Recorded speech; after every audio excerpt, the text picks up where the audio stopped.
Snapper, good morning, what's going on? It's been a little while. Very, very busy. Been very, very busy. I'm taking Lucy to the haircut place for the first time. Bird can't fly in a cage.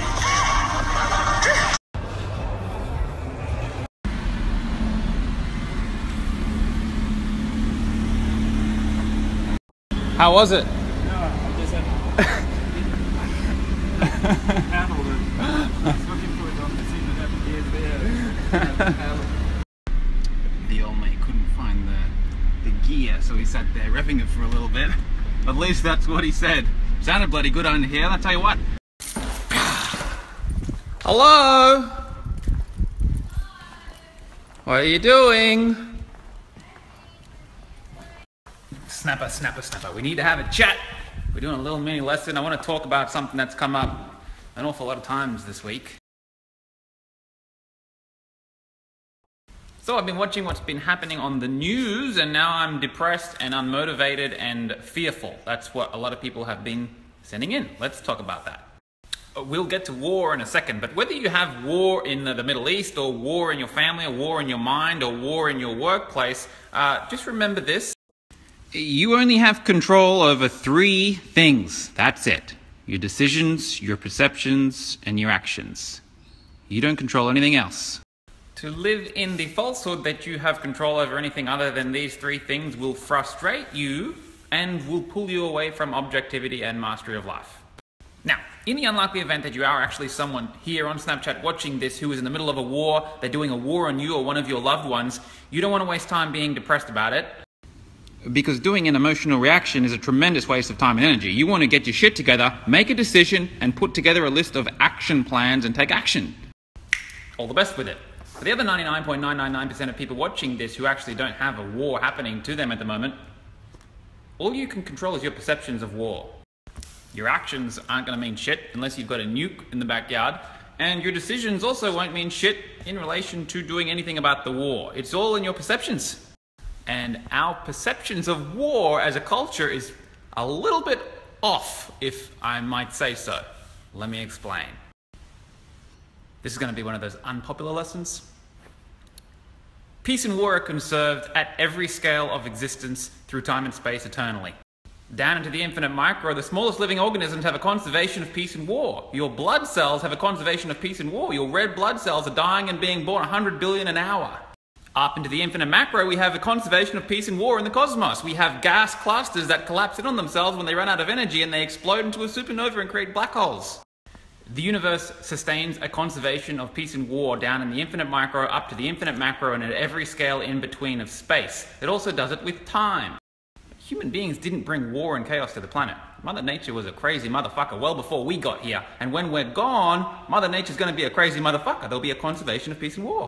In the human experience, through the arrow of time, you have a conservation of peace and war. As a toddler, you have moments of peace when you have the tits in your mouth, and the moments of war when you're crying. When you're growing up with siblings, there's moments of peace and moments of war. The war is there to help you grow, by the way. And when you get to school, in your schooling dynamic, there will be peace and war. There'll be a bully and there'll be the peaceful people. The more peaceful the people are, the more they'll attract the bully. The more subordinate you are, the more bullied you get.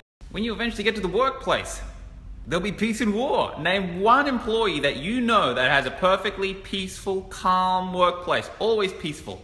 It's a fucking fantasy. It doesn't exist. No one has that. You're not designed to have it. We're not designed to have all peace because we don't grow. The war is there to help us evolve. If we don't have prey, we can't eat and we die. If we don't have predator, we don't run, we don't move, we don't shake, we don't evolve and grow, and we die. Evolution in the universe is optimized on the border of peace and war, predator and prey. And if you look really closely, you'll find that there is some fucking crazy shit that goes on to make sure you always get it. As a function of evolution, you're designed to have war in your family. This is not popular. No one talks about this because it's not popular. Everyone wants to think that there's some fantasy fucking happy families out there. Show me a single one who has transcended the conservation of peace and war, and I'll take my hat off. I guarantee it doesn't exist. The family will fight against each other unless they bond together against a common enemy and they war on someone external to the family. That's when you won't have the family warring against each other. You'll have them warring against someone else. You go and get a divorce in the family. Go and get a divorce, or go and get someone trying to extort the family or take their money or shut them down, and a family that wasn't close will bond together.